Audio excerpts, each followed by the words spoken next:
The bishop's opening begins after the first move's pawn to e4, pawn to e5, and then bishop to c4. A solid opening for white and also target the f7 square. Now let's take a look at the main continuations for black. The two most common replies are knight to f6 and bishop to c5. Let's start with the move bishop to c5. If black is unsure how to react and simply mirrors white by developing their bishop, then white has a very surprising move available: pawn to d4. This aggressive pawn push immediately fights for the initiative. What is the point of this sacrifice?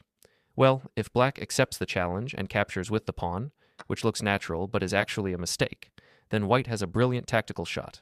Bishop takes h7 check. After black's king is forced to capture on h7, white continues with queen to h5 check. On the next move, white will simply take back the bishop, but the key point is that black's king has already been dragged out and weakened. As a result, black's king position is exposed, and white will have excellent chances to build a dangerous attack. Meanwhile, the pawn on d4 is also under fire, keeping up the pressure. For example, if black tries knight to c6, white can calmly continue with knight to f3, adding more pressure to the center and targeting the e5 pawn once again. If black plays pawn to d6, white has strong options. The best move is often queen to c4, but even the tricky queen to d5 can cause problems. For example, if black tries bishop to e6, then white plays knight to g5, creating a double attack on the king and bishop, which wins on the spot. Even if black avoids this, their position is already weakened. Returning to the bishop's opening, after bishop to c5, white strikes with pawn to d4. If black correctly responds with bishop takes d4, then white plays knight to f3, attacking the bishop. After knight to c6, white simply castles, gaining quick development and strong central control. You might wonder, why doesn't white just capture the bishop right away? The idea is that white waits for the right moment. At this point, white has two strong possibilities. One is to capture the bishop, and the other is to jump with the knight to g5, where, with the support of the bishop, white threatens the f7 square. Having both threats ready, white chooses the best timing to strike. If black plays knight to f6, which is probably the best defense, then it is finally the right moment for white to capture the bishop. If black recaptures with the pawn, white can immediately push the pawn to e5, attacking the knight on f6 and creating serious problems. This shows how difficult the bishop's opening can be for black. One inaccurate move can quickly lead to disaster. For instance, black cannot take the pawn on a5, because then white plays rook to e1, pinning the knight. After a natural move like pawn to d6, white continues with pawn to f4, and the pinned knight on f6 will be lost. Let's step back a few moves. Since black cannot safely capture the pawn, they would need to move the knight. Retreating to g8 is very passive, while knight to e4 runs into queen to g4, which attacks both the knight and the pawn on g7. From there, white threatens the rook and the pawn on e5, leaving black in serious trouble once again. So, is there any way for black to stay in the game? The correct defense is for black to recapture the bishop with the knight instead of the pawn. This makes it harder for white to attack immediately, but white still has strong play by advancing pawn to f4. Since white sacrificed a pawn earlier, the goal now is to play aggressively, opening lines for the bishops and the rook. After this push, white increases pressure against black's center, especially the pawn and the knight.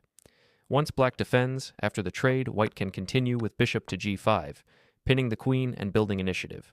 For example, if black castles, white can develop with knight to c3, or even choose flexible squares like knight to d2 or knight to a3, keeping more options open for the future.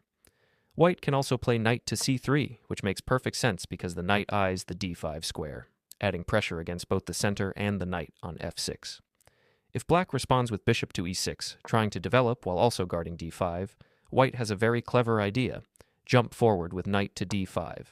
At first, black might be pleased since they prepared to capture the knight, but once white recaptures with the pawn, the position suddenly shifts. The knight on d4 is now trapped with no safe squares to retreat to. White is ready to push pawn to c3, winning the knight, since the pawn on d5 controls all of its potential escape squares. This creates a serious problem for black. For example, if black tries queen to d6, both attacking the bishop on c5 and stepping away from the pin, white can immediately change gears. White simply captures on f6, doubling black's pawns and weakening their structure, and then calmly develops with bishop to d3, keeping all the initiative. At this point, white can switch to the most straightforward plan of directly attacking black's king. The bishop is aiming at the h7 square, while the queen is ready to swing to h5 for a potential checkmate. In a practical game, this position is extremely difficult for black to handle. For example, if black makes the mistake of capturing the pawn, white simply plays pawn to c3, driving the knight away. Once it moves, white unleashes a discovered attack with bishop takes h7, followed by queen takes d5, and the game is essentially won. Now let's examine black's main and most reliable response, knight to f6.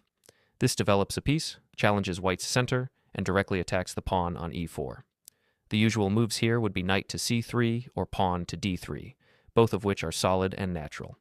However, there is an even sharper alternative that can catch opponents off guard, pawn to d4. Instead of passively defending, white immediately counterattacks in the center, creating dynamic chances and putting black under pressure. One of the most natural reactions for black is to capture the pawn. Let's explore what happens in that case. Let's first take a look at the line with knight takes e4, because it is the shorter one to explain. At first, it may seem like a natural move, but it is actually a mistake. White immediately responds with pawn takes a5, and suddenly black is in big trouble. The knight on a4 has no safe retreat squares. Both d6 and f6 are controlled by white's pawn, and any other move only leads to problems. For example, if black tries knight to c6, white has a sharp tactic. Bishop takes f7 check. After king takes f7, white plays queen to d5 check, regaining the knight.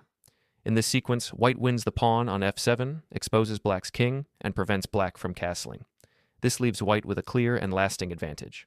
Let's step back. What if black tries something else, like pawn to d6 instead? Even here, white has the powerful reply queen to d5, which attacks both the pawn and the knight at the same time. Once again, white comes out ahead, showing that knight takes a4 is simply not playable for black. As you can see, it is already quite difficult for black to handle these variations, which is why capturing the pawn on e4 is generally a bad idea. Still, many opponents will go for it, giving you chances to punish them quickly. Now let's move to the main line, the last critical variation you need to know before you're fully ready to play the bishop's opening. This is when black plays pawn takes d4. In this position, instead of rushing to recapture the pawn, the best move for white is knight to f3. This is more in the spirit of a gambit. If white immediately recaptures with the pawn, black can easily develop with knight to c6, gaining tempo by attacking the bishop. By playing knight to f3 first, white keeps flexibility and reserves the option of recapturing the pawn later with the knight, all while developing smoothly. The big question, of course, is, what if black captures again? Since you left the pawn undefended, black might feel confident taking it. But here comes the twist. White recaptures with the queen, gaining a tempo by attacking the knight. From this point, black has two main options, knight to f6 or knight to d6. The latter, knight to c6, looks attractive because it appears to win back a tempo by hitting the bishop. However, this move is actually a major mistake. White can simply castle kingside, and suddenly black's position collapses. Why? Because white is threatening immediate pressure along the open e-file. If black greedily captures the bishop, white strikes with rook to e1 check. After bishop to e7, instead of recapturing the knight, white plays queen takes g7, attacking the rook in the corner. Black's only way to save the rook is to bring it to f8, but then white calmly plays bishop to h6, setting up the unstoppable threat of queen takes f8 checkmate. Notice that black cannot even try to capture white's queen because the bishop is pinned. That means white's threat is decisive, and there is no real defense. The result is simple. White is just winning. Thanks for watching.